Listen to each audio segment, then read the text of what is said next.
I'm Oyvind Holten, 72 years old. Just completed building this boat, which I can row, power or sail. Built a lot of things, never a boat. I got the plans, the materials, and a boatload of great advice from my friends at Boat Builder Central in Fort Pierce, Florida. The method I used is called stitch and glue. This is a puzzle joint. When snapped together, it's grouted with epoxy. No butt blocks needed. The plywood was provided this way by Boat Builder Central. Using the garage floor as base surface, I first joined 2 sheets of 1/4-inch plywood, then plastic, then the 3/8 plywood. Plywood is marine grade. Then I weighed it down with whatever heavy objects I had on hand and left it overnight. Worked out very well.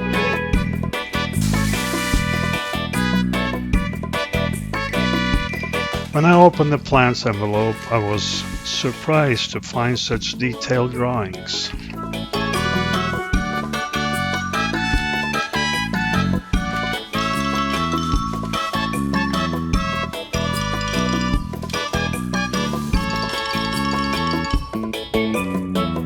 I cut the 1/4-inch plywood to the length I needed, plus some.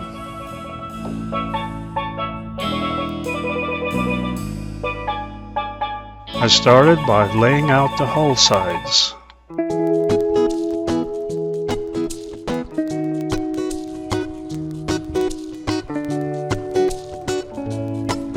My drywall square worked great to establish my reference lines and frame placements.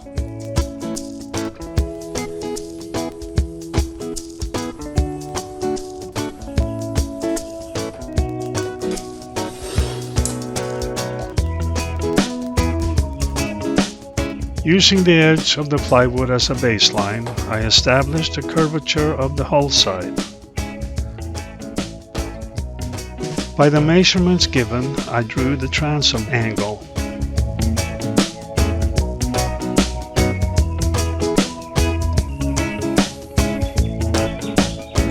And did the same with the bow angle.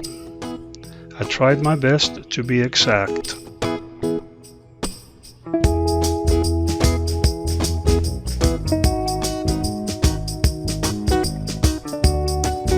Some time ago I had invested in an aluminum straight edge.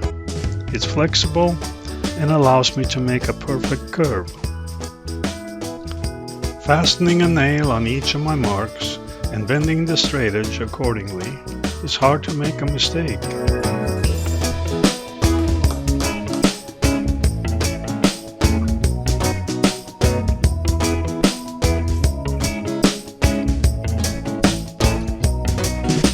This is the bottom edge of the starboard hull side.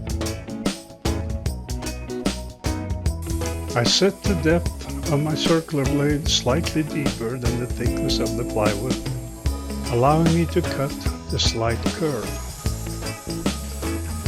The transom is a straight cut, simple enough.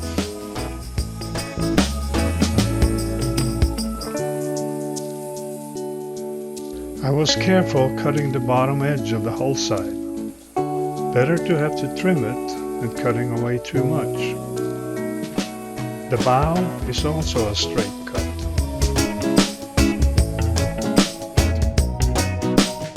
Then I flipped it over and aligned it with the other factory edge, making sure my reference lines lined up.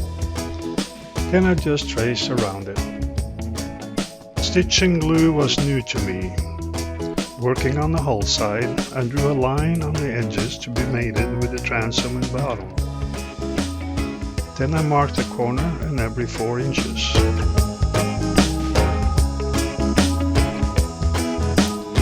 I used a 3/16 drill bit, the right size for the stitch. In order to make room in my garage, I went ahead and cut the rest of the pieces I had already laid out.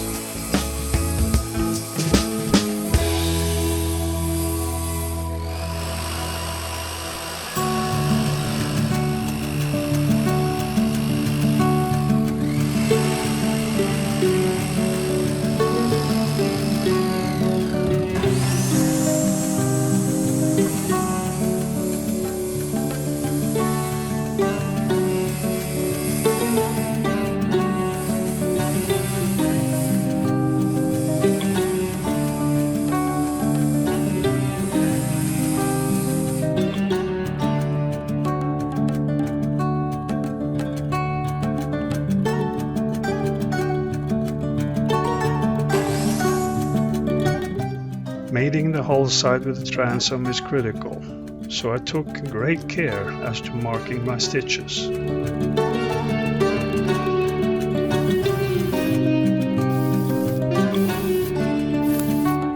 Having the hull side stacked one on top of the other, I loosely stitched the bow together. Then I flipped the sides on their edges with the bottom up and loosely stitched the transom. This is where a second pair of hands would have come in handy.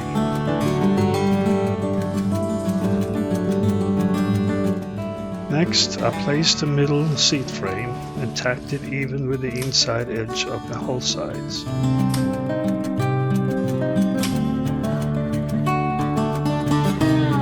Once I had my 3 frames in place, I finished the stitching and tightened them.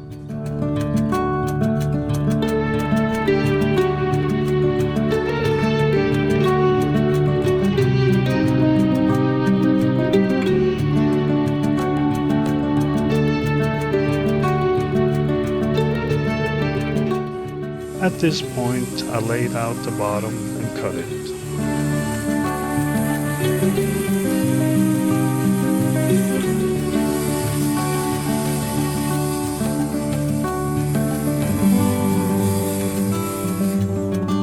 Then, with great anxiety, hoping it would fit.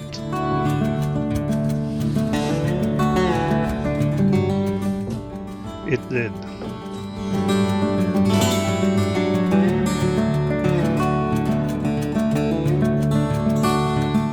Then I drew my 3/8 offset line and marked the drill points corresponding with the hull sides.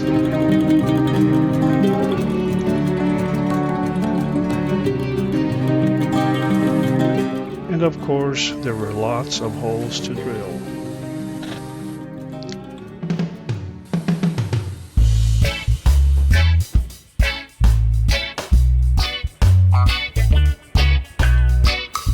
Then I inserted all my zip ties and loosely tied them all.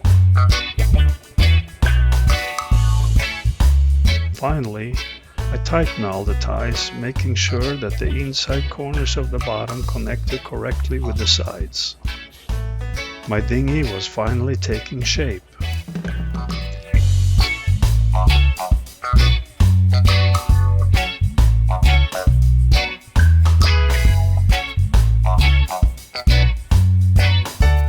This is the messy part. I made up a batch of epoxy, added some wood powder and started spot welding between the stitches.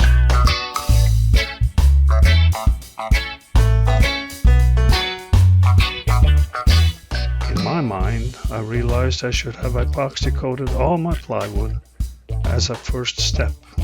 Oh well, live and learn. While my spot welds were curing, I worked on the rub rails. Since I had the curve of the hull sides, I ripped the remaining plywood into 1 5/8" strips and started laminating. I added a little wood powder to the epoxy mix to thicken it and make it a little less runny, a little like syrup. Only tacking the first strip to the hull, I built up the rub rail with 2 strips of 1/4" plywood and 1 strip of 3/8 plywood, giving me a total thickness of 7/8 of an inch.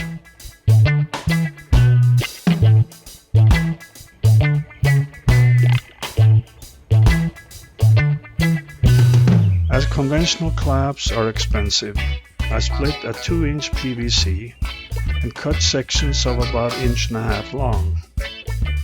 The longer the pieces, the more clamping power.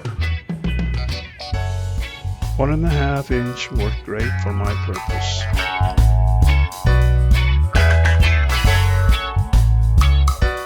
I mixed a batch of epoxy to the consistency of a caulking.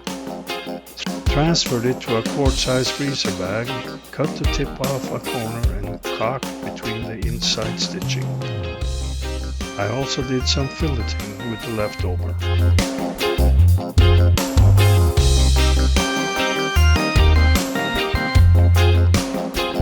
At this point, while the epoxy caulk was curing, I measured and rough cut the seats. I scribed the middle seat to fit the curve of the hull, leaving a gap for epoxy.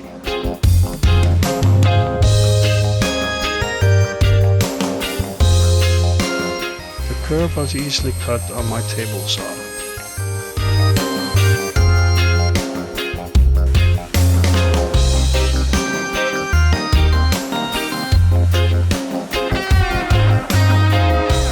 Here I established the center line of the seat and drew its final shape, the way I wanted it.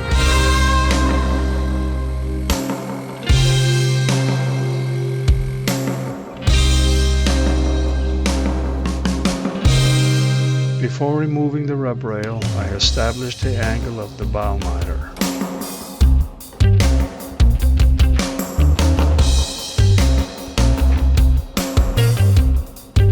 When removing the first rub rail, it kept its compound curve and shape.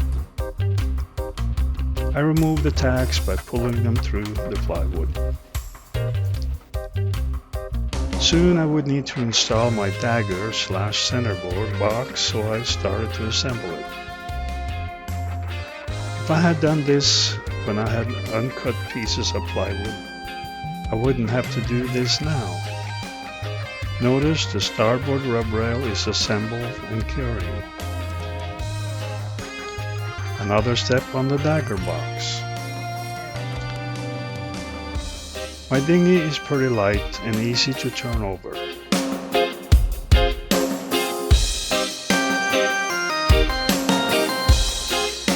It was time to remove the stitches, which was easier said than done. I rough sanded to get rid of nubbies and unwanted rough spots. After all, it's my first boat.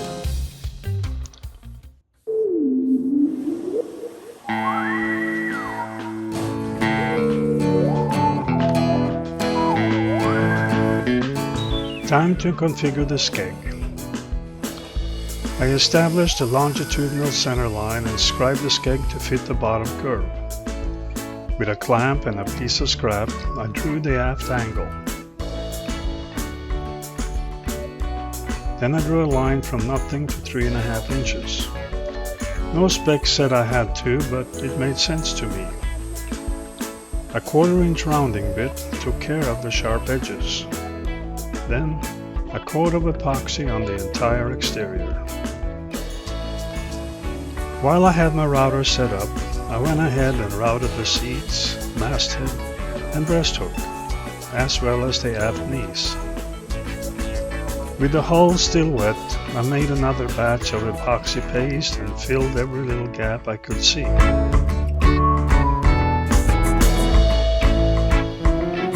Skipping ahead, after the skeg was epoxied in place, in another sanding, I laid out the fiberglass tape and temporarily attached it to the hull.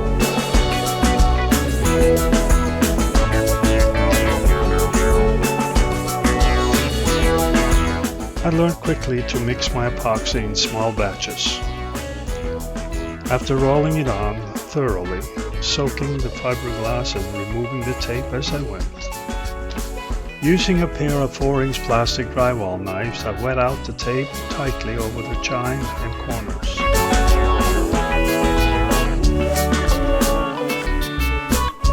Not a perfect job, but it was sufficient.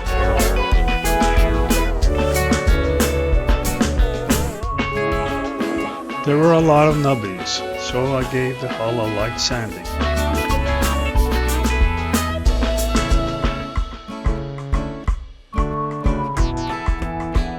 And a good washing with denatured alcohol. Fairing, another first-time experience. Supplied by Boat Builder Central, I mixed a small batch of the compound according to instructions and started spreading it on. It wasn't as hard as I had dreaded. The compound was smooth and creamy and went on easily.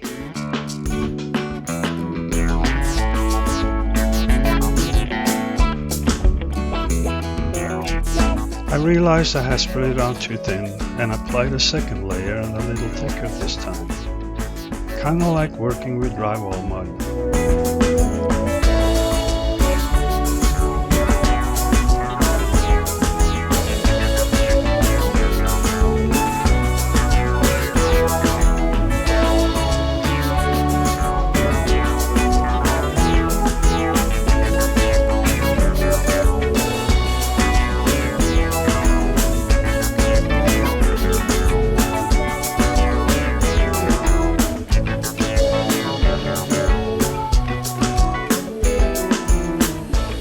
fairing was curing, I rough sanded the bottom edge of the rub rails, then routed the outside bottom edge with a 1/4 inch routing bit.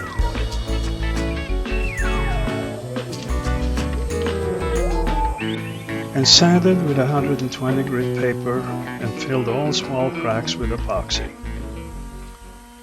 I used a 60 grit paper to rough sand the now cured fairing and shape the chine. Then I checked the entire hull for imperfections and filled them.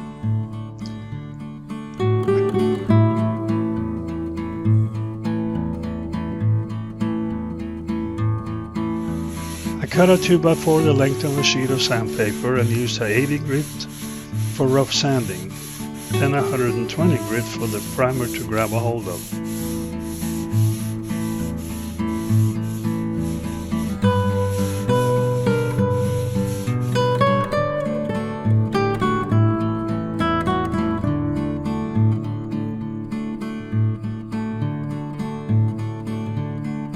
I filleted the skeg and used a tongue depressor / stir stick to shape it.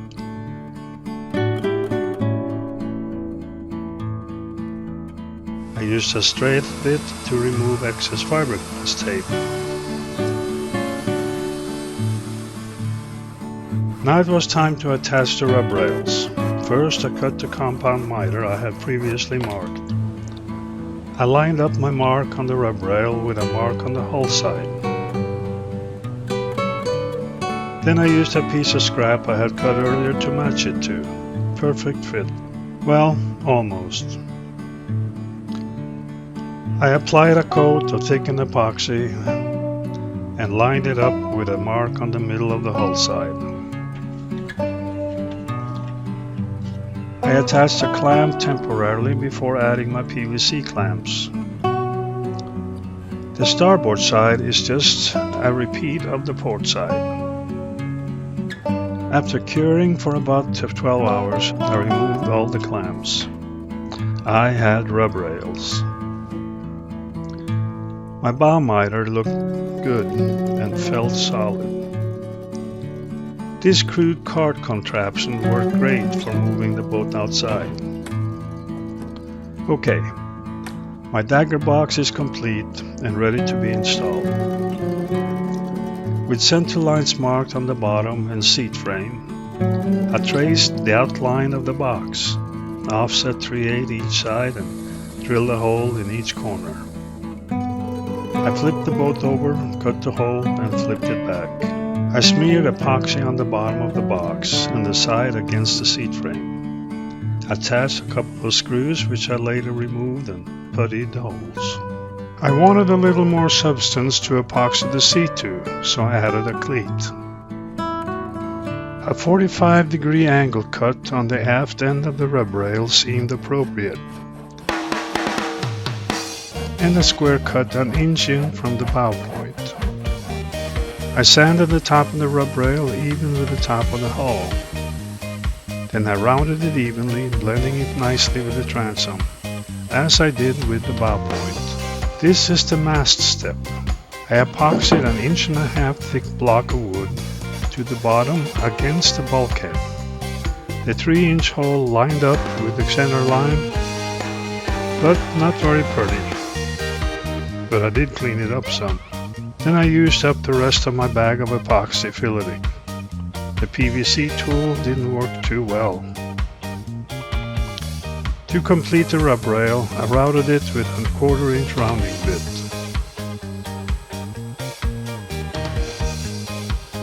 You can't have enough cup holders. First I determined where I wanted them, then drilled 3-inch holes. I drilled a bunch of 3-inch holes in a 2x4. Capped them with a 1/4 inch plywood, drilled a 3/8 hole in the bottom and mounted them as shown. I made sure each cup was centered before the epoxy set.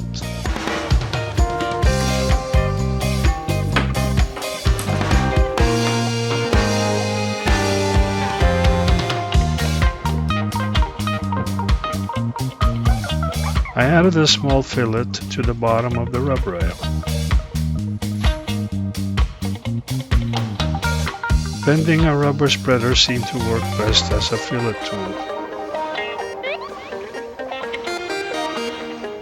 Using my belt sander, I formed the rubber and dagger board according to specs. Well, close to it.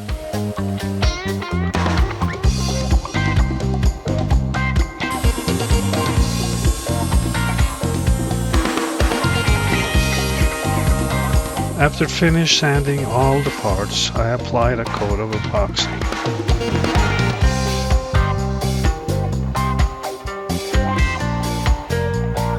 I washed the hull again with denatured alcohol. Then it was time to prime. I used a 2-part primer available from Boat Builder Central. Not knowing how it would behave, I only mixed small batches.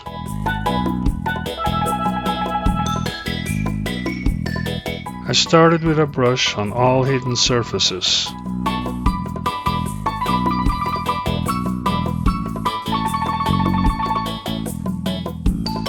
But when it came to the hull, it was roll and tip.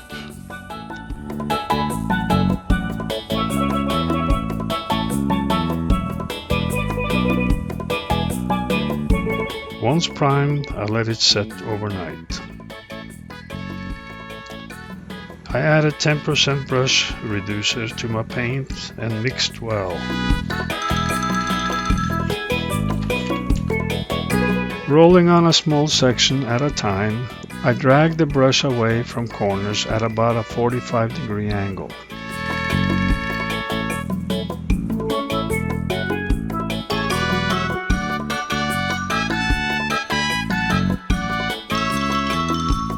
Here I use a 3-inch foam brush and tip over the previous sections, moving back and forth across the hull, always keeping the overlaps wet. I'll mount the middle seats once the interior is painted. The exterior gets the same roll and tip treatment.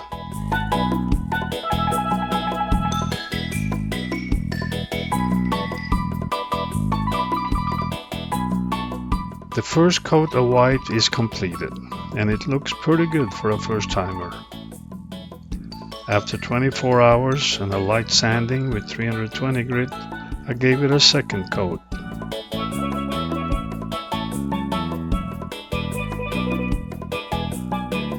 I wanted a no-skid deck and taped a border at the perimeter. And a mixing bucket and X-Acto knife are great tools.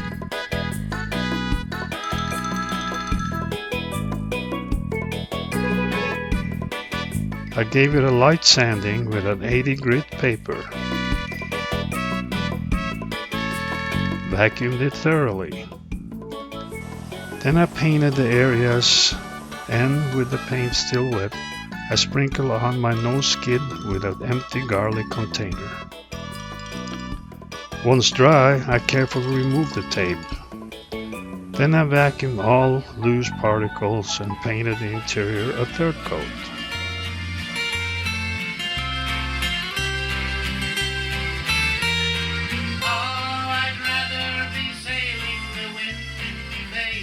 In order to establish the waterline, I clamped a 2x4 across the bow and the same across the stern, then strung a line between the two. I gave the bottom 3 coats before removing the masking. Trim and cosmetic is a personal preference. Red, white and blue was mine since it's the colors of both my countries. Whatever I do, I want to be sailing the oceans with you. I look for the day I can truthfully say we live on the ocean so blue. Oh. Mounting the rudder hardware was simple enough, though I didn't want any moisture going through my screw holes. I found a remnant of a rubber shower liner at Home Depot and cut 2 pieces the size of the hardware backplate. It's sealed around the screws, and after tightening the hardware, one couldn't tell the rubber seal was there. Having pre-drilled the mounting holes, I installed my oar locks.